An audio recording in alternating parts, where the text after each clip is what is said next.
예, 아침 목사에 오신 여러분들 환영하고 축복합니다. 또 오늘 또 이렇게 하루의 시작을 말씀과 기도로 이렇게 시작할 수 있게 허락하신 하나님께 감사드리고, 또 특별히 오늘은 이번 한 주의 첫날인데요. 이번 한 주간 또 하나님께서 주시는 은혜를 맛보고 그 은혜로 승리하는 한 주가 되기를 소원합니다. 오늘은 아브라함의 믿음이란 제목을 가지고 히브리서 11장 11절부터 12절까지 말씀을 한번 살펴봤으면 좋겠는데요. 우리 11절부터 12절까지 말씀을 같이 한번 읽어볼까요? 같이 읽도록 하겠습니다. 믿음으로 사라 자신도 나이가 많아 단산하였으나 잉태할 수 있는 힘을 얻었으니 이는 약속하신 이를 미쁘신 줄 알았음이라. 이러므로 죽은 자와 같은 한 사람으로 말미암아 하늘의 허다한 별과 또 해변의 무수한 모래와 같이 많은 후손이 생육하였느니라. 네, 오늘은 제가 오늘 제목에는 이제 아브라함의 믿음이라고 잡았는데, 사실은 오늘 보면은 사라에 대한 이야기예요. 그 사라의 믿음, 그러니까 믿음으로 사라는 이렇게 되어 있죠. 사실 아브라함을 하나님께서 부르실 때 혼자 부르신 게 아니에요. 사라와 또 조카 롯과 아버지 데라를 함께 부르셨죠. 그래서 사실은 믿음이라는 건 굉장히 공동체적입니다. 혼자 개인적으로 믿음 생활을 할 수 있는 것은 없어요. 그래서 폴 트루니아 같은 신학자는 뭐라고 얘기했냐면, 인간이 혼자서 할 수 없는 것이 두 가지가 있다. 혼자서 할 수 없는 것이 두 가지가 있다는 거죠.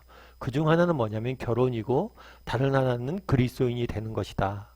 사실 그렇잖아요. 결혼은 혼자 하는 사람이 없죠. 결혼은 늘 대상자가 있고 배우자가 있고 함께 할 사람이 있어야 되죠. 마찬가지로 그리스도인이 된다는 것도 혼자 그리스도인이 되는 경우는 없어요. 늘 공동체 가운데 하나님께서 우리를 부르시고, 공동체 가운데 우리로 하여금 신앙생활을 할 수 있도록 부르시는 모습을 우리는 성경에서 보게 됩니다. 따라서 나 혼자 집에서 혼자 신앙생활을 하는 사람들은 없어요. 반드시 지역교회나 공동체에 속해져 있어야 됩니다. 그런데 우리가 또 한 가지 기억할 것은 뭐냐면, 믿음은 철저히 공동체적이에요. 그럼에도 불구하고 개인적이란 거예요. 오늘 본문에 등장하는 사라는 아브라함의 아내예요. 그런데 아브라함의 아내로서 하나님 앞에 쓰는 게 아니에요. 내가 아브라함의 아내로서 하나님 앞에 쓰는 게 아니라 사라 자신도, 사라라는 개인의 입장에서 하나님 앞에 쓰는 거고, 믿음을 평가받는 거예요. 그래서 믿음은 철저히 공동체적이면서 또 어떤 거예요? 개인적이에요. 이 점에 대해서 우리가 유의를 해야 됩니다. 특별히 우리 가운데는 모태신앙이신 분들이 있을 거예요. 아마 모태신앙이라는 건 굉장히 큰 은혜이고 축복이죠. 부모님의 신앙을 정말 잘 지켜서 신앙 가운데 자녀를 낳고 신앙으로서 자녀를 축복하고 얼마나 복된 일입니까? 하지만 모태신앙이란 것 사실 자체가 내 믿음을 보장해 주는 건 아니에요. 모태신앙의 전제는 부모님들의 믿음이 있었다는 거지 내 믿음이 있다는 게 아니에요. 최근에 사회적으로 안타까운 사건도 있었지만, 목사의 아들이다, 목사의 자녀다, 그것이 그 사람의 개인의 인격과 삶과 신앙을 지켜주지 않습니다. 내가 어느 공동체 소속이다, 어느 학교 출신이다, 내가 미션 스쿨 출신이다, 내가 어느 교회 다닌다, 그것이 내 신앙에 있어서 정말 중요한 요소입니다. 하지만 그것이 내 신앙을 지켜주지 않는다는 것을 기억해야 돼요. 그래서 믿음이란 무엇입니까? 철저히 공동체적이면서 철저히 개인적이에요. 그런 면에서 여러분들은 어떠세요? 우리는 어떨까요? 정말 내 신앙은 개인적으로 하나님에서 어떤 모습일까요? 저도 목사이지만 목사라는 직분이 제 신앙을 지켜준다고 생각하지 않아요. 정말 인간 양승은 개인으로서 하나님 앞에 서게 된다라고 저는 믿습니다. 그래서 한경지 목사님 같은 경우에도 정말 마지막 순간에 목회자 후배들에게 부탁하셨던 게 뭐냐면, 예수 잘 믿으라는 거예요. 우리는 개인적으로 하나님 앞에 서는 거예요. 오늘 보면 이렇게 되어 있죠. 믿음으로 사라 자신도 아브라함의 아내로서 쓰는 게 아니라 사라 자신, 개인으로서 하나님 앞에 섰다는 거예요. 그러면 사라라는 개인에 대해서 하나님께서 믿음을 칭찬하시는데 왜 칭찬하시냐는 거예요. 왜 칭찬하실까요? 오늘 본문에는 이렇게 되어 있습니다. 나이가 많아 단산하였으나, 이게 무슨 의미, 단산하였으나 이게 무슨 의미냐면, 생물학적으로 잉태할 수 없는, 임신할 수 없는 상태가 되었다는 거예요. 아브라함을 하나님께서 부르실 때가 75세였습니다. 그때 자녀가 한 명도 없었어요. 근데 99세까지 하나님께서 그들에게 자녀를 주지 않아요. 그리고 아브라함이 99세가 됐을 때 이미 사라는 뭐예요? 생물학적으로 더 이상 임신할 수 없는 상태가 되어진 거예요. 그럼에도 불구하고 뭐라고 이야기하고 있어요? 잉태할 수 없는 힘을 얻었으니 믿음으로 힘을 얻었다. 다르게 표현하면 그런 거예요. 내가 비록 생물학적으로는 잉태할 수 없는 상황이지만 그럼에도 불구하고 어떤 믿음을 가진가요? 하나님께서 나를 열국의 어머니로 정말 나를 내 후손을 통해서 정말 수많은 사람들을 주실 것이다 라는 걸 믿었다는 거예요. 그러면서 뒤에 뭐라고 표현하냐면 이는 약속하신 이를 미쁘신 줄 알았습니다. 약속하신 이는 하나님이죠. 그런데 하나님에 대해서 표현할 때 뭐라고 표현하냐면 약속하신 이다 라고 표현을 했어요. 그리고 미쁘시다. 미쁘시다는 건 뭐냐면 믿음직스럽다는 거예요. 믿을만 하다는 거예요. 다르게 말하면 신실하다는 거예요. 다르게 표현하면 자신의 약속을 반드시 지키는 분이시다. 사라는 그때 생물학적으로 임신할 수 없는 상황이었습니다. 하지만 그는 믿음을 가졌어요. 어떤 믿음을 가졌어요? 우리 하나님이 어떤 분이시냐는 거예요. 우리 하나님 어떤 분이시래요? 자신의 약속을 반드시 뭐예요? 지키시는 분이시다. 나는 이것을 믿었다는 거예요. 여러분 C.S. 루이스라는 분을 아마 아실 거예요. 제가 설교 때도 자주 말씀을 드리는데 이 C.S. 루이스는 원래 무신론자였어요. 그러다가 그렇게 무신론자였고 하나님을 모른 채 방황을 하다가 나중에 하나님을 믿고 정말 기독교의 중요한 지성으로서 많은 영향력을 미쳤던 그런 분이십니다. 그런데 C.S. 루이스에겐 친구가 한 명 있었어요. 이 친구가 굉장히 절친한 친구가 있었는데 그 당시에 1차 세계대전이 열립니다.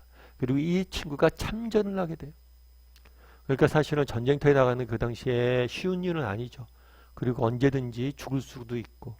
그래서 가족에 대한 염려가 많았어요. 아내에 대한 염려, 그리고 딸에 대한 염려. 그래서 C.S. 루이스가 이 친구에게 약속을 했어요. 염려하지 말라고. 내가 당신의 자녀는, 당신의 딸은 내가 돌봐주겠다고. 근데 안타깝게도 이 친구가 전쟁에 나가서 죽게 됩니다. 전사를 하게 돼요. 그래서 C.S. 루이스가 그 친구와의 약속으로 인해서 이 친구가 남겨진 그 딸을 돌봐줘요. 그래서 오랫동안 정말 꾸준히 돌봐주게 됩니다. 근데 안타까운 것은 뭐냐면 그 친구의 아내가 고마움을 몰라요. C.S. 루이스가 이렇게 정성스럽게 이렇게 자녀를 돌보고 도움을 주고 그러는데 그것에 대해서 고마움을 잘 모릅니다. 그러다 보니까 주변 친구들이 이야기해요. 루이스한테. 루이스야 이제 그만해라. 그 정도 했으면 됐어. 저렇게 고마워하지도 않는데 뭘 자꾸만 도와주냐. 그랬을 때 루이스가 뭐라고 얘기했냐면 이렇게 이야기했어요. 중요한 건 제가 친구와 약속을 했다는 사실입니다. 그리고 저는 그 약속을 지키기 위해 노력할 것입니다. 왜냐하면 제가 믿는 하나님은 약속의 하나님이시고 그분은 약속을 어기신 일이 한 번도 없기 때문입니다. 그 사람이 내 선의에 대해서 고마워하건 안 하건 그건 중요한 게 아니라는 거예요. 중요한 건 내가 약속을 했다는 거예요. 그래서 나는 약속을 지킨다는 거예요. 왜? 내가 믿는 하나님 때문이라는 거예요. 내가 믿는 하나님을 뭐라고 표현해요? 약속의 하나님이다. 그리고 어떻게 표현해요? 그분은 약속을 어기신 일이 한 번도 없다. 참 이 말이 전 되게 많이 와닿더라고요. 약속을 어기신 적이 한 번도 없다. 여러분 어떠세요? 우리는 이렇게 믿으세요? 정말 하나님은 약속을 어기신 적이 한 번도 없으신 분이심을 믿으세요? 그날 사라가 뭐라고 이야기했습니까? 약속하신 이는 미쁘신 줄 알았다. 정말 우리는 그런 믿음이 있으세요? 하나님은 약속을 반드시 지키시는 분이시다. 이런 믿음이 있다면 우리가 약속의 말씀을 붙잡아야겠죠. 약속의 말씀을 배우고 약속의 말씀을 붙잡고 기도할 수 있어야 되겠죠. 이렇게 아침 묵상을 하는 이유도 그런 거예요. 아침에 이렇게 말씀 배우잖아요. 그럼 이 약속의 말씀을 붙잡고 하나님 사라에도 이런 형편 속에 이렇게 역사하셨잖아요. 사라에게도 내게도 역사해 주세요. 하나님 성경에 보니까 이런 약속의 말씀이 있는데 그 약속을 제가 믿습니다. 그 말씀을 반드시 오늘 지킬 줄 믿습니다. 이렇게 약속의 말씀을 붙잡을 수 있어야 되겠죠. 오늘은 사라의 믿음에 대해서 살펴봤어요. 두 가지를 우리가 한번 점검해봤는데 뭐에 점검해봤냐면 믿음은 공동체적이면서 지극히 뭐예요? 개인적이다. 나는 정말 한 개인으로서 하나님 앞에 모든 걸 내려놓고 직분도 내려놓고 내 배경도 내려놓고 나는 어떤 믿음을 갖고 있는지 점검해봤으면 좋겠어요. 내 자신도 어떤지. 그리고 또 한 가지 점검해 볼 건 뭐냐면 나는 얼마나 하나님의 약속을 믿는 사람인지, 하나님께 약속을 지키시는 분이심을 믿는 사람인지, 그걸 믿었기 때문에 사라는 정말 어떤 상황 속에서도 절망하지 않았다라고 이야기하거든요. 우리도 정말 그 사실을 믿고 살아갈 수 있는 사람이 되었으면 좋겠습니다.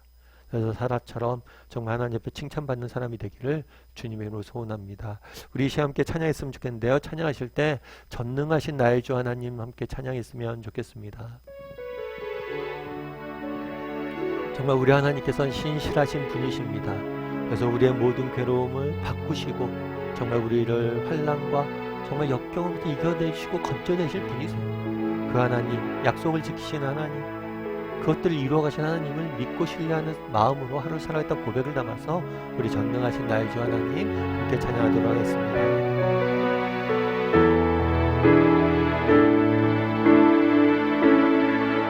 전능하신 나의 주 하나님은 잊지 못하신 일 전혀 없네. 우리의 모든 간구도 우리의 모든 생각도 우리의 모든 꿈과 모든 소망도 신실하신 나의 주 하나님은 우리의 모든 괴로움 바꿀 수 있네. 불가능한 일을 하시고 죽은 자를 일으키시니 그를 이길 자 아무도 없네.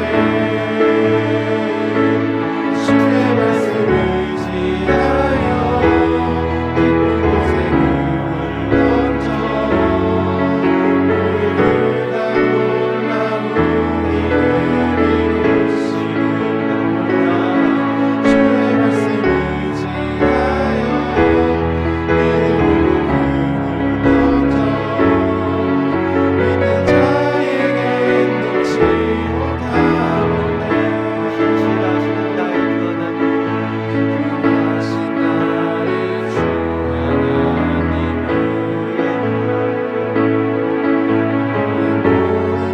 괴로움 바꿀 수 있네. 불가능한 일을 행하시고 죽은 자를 일으키시니 그를 이길 자 아무도 없네. 주의 말씀 의지하여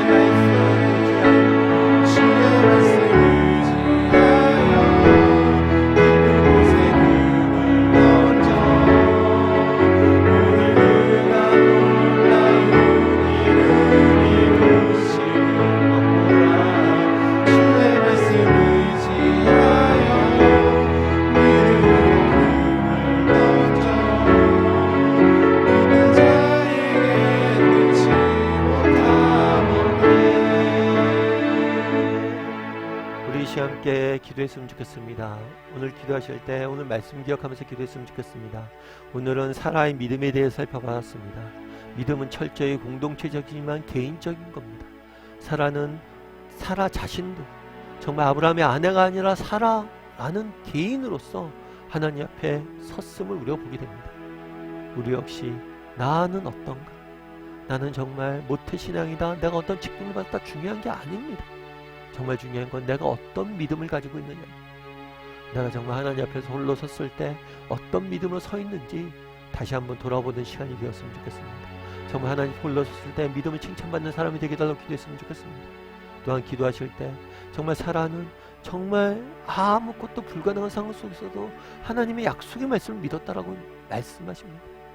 정말 루이스의 말처럼 하나님은 자신의 약속을 한 번도 어긴 적이 없는 분입니다.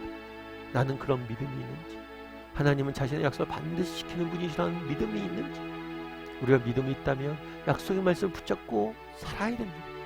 나는 얼마나 약속의 말씀을 붙잡고 살아가는 사람인지 그런 사람이 되게 해달라고 오늘 말씀 기억하면서 기도했으면 좋겠습니다. 또한 기도하실 때 이번 한 주간의 시작입니다. 하나님 이번 한 주간을 지키시고 우리의 삶을 지키시고 보호해달라고 오늘 하루의 삶을 위해서, 한 주간의 삶을 위해서 함께 기도하도록 하겠습니다. 같이 기도하시겠습니다.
사랑의 하나님, 오늘 사랑의 믿음에 대해서 살펴보았습니다. 하나님, 우리가 하나님 앞에 섰을 때 정말 홀로 개인적으로 하나님 앞에 서게 됨을 믿습니다. 우리의 믿음이 철저히 공동체적이지만 개인적임을 믿습니다. 하나님, 나는 하나님 앞에 홀로 섰을 때 어떤 믿음을 갖고 있는지 돌아보게 도와주시고 정말 내 믿음을 지켜갈 수 있는 우리 모두가 될 수 있도록 주여 붙잡아 주시옵소서. 내가 어떤 배경을 가지고 있고 내가 어떤 공동체에 속해 있고 내가 어떻게 어디에 다닌다 할지라도 그것이 중요한 게 아니라 내 개인이 어떤 마음을 하나님 앞에 섰는지가 중요함을 깨닫고 정말 우리의 개인의 마음을 믿음을 늘 다듬을 수 있는 우리 모두가 될 수 있도록 주여 은혜를 더하여 주시옵소서. 사라는 정말 생물학적으로 더 이상 임신할 수 없는 그런 절망적인 순간에도 하나님의 약속의 말씀을 믿었다라고 이야기합니다. 정말 이 땅을 살다 보니 우리도 그런 상황들을 접할 때가 있습니다. 정말 더 이상 소망이 없고 정말 더 이상 힘을 가질 수 없는 여건에 처할 때들이 있습니다. 그럴 때라도 다시 하나님 말씀 앞에 돌아가게 도와주시옵소서. 그리고 하나님 말씀을 붙잡게 도와주시옵소서. 그래서 정말 말씀이 주는 능력을 맛보고 말씀이 주는 능력으로 이겨낼 수 있는 우리 모두가 될 수 있도록 주여 은혜를 더하여 주시옵소서. 아버지 하나님, 오늘 또 하루를 살아가야 됩니다. 하나님께서 오늘 하루에 우리의 삶들을 지키시고 인도하시고 보호해 주셔서 정말 주심이 주시는 능력으로 은혜로 승리할 수 있는 오늘 하루가 될 수 있도록 우리 성도님들 한 분 한 분 붙잡아 주시고 그 삶을 축복해 주 믿사오며 모든 말씀 예수님의 이름으로 기도드리옵나이다.